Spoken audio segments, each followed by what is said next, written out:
Kajiado bende ntiere ng'ur mag jopiny. Jodak e gwenge ma Ilodokilani County ma Kajiado odak oduolo kaluwore gi le mag bunge masani ringo wuok e bunge kendo donjo e mier nikech oro masani okwako thoth gwenge county no. Jodak ma Kajiado go wacho ni liech mohewo 20 koro baya oyae kamanyo pi kod chiemo kendo ketho mwandugi.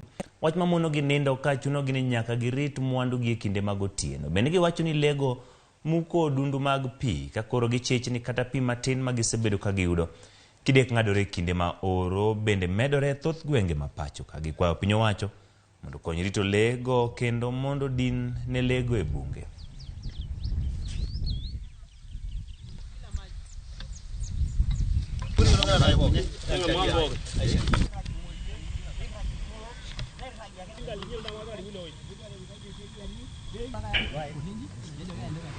Ukienda kukaa pori kama hapa na ni ndovu ndio naongoja na una silaha yoyote. Tunawakisha moto ili atusaidie. Tunanua mafilimbi ili tusaidie. Na ile mabalumu tunapasua tuseme kama aina ya pinduki. Tusitue tu atapatia sisi suluhisho ya nini?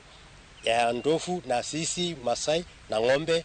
Kwa maana kama kiumia sisi yote anakuwa hakuna kasi hapa. Kwa hii laini kwa sia naitwa Lingoibor mpaka Holy Ground imeharibu hapa sana mafuregi na matanga. Hakuna mtu anapata maji kutoka hii area yetu.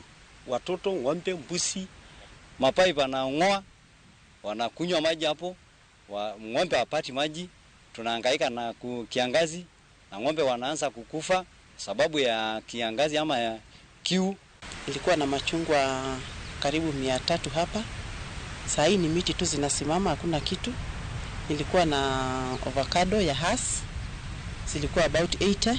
Tumeenda shamba ya chini, mumeona vile wameharibu. Nilikuwa nimeweka mandizi, nimeweka kitunguu, nyanya, nimeweka sweet potatoes. Hakuna kitu. Wameharibu kila kitu. Tumeandika reports na KWS kila siku wanakuja. In fact tukiwaita wanakuja immediately. Na kuja kukaa saa nyingine na sisi usiku. Na kuwastua na rubber bullets waende, lakini hakuna.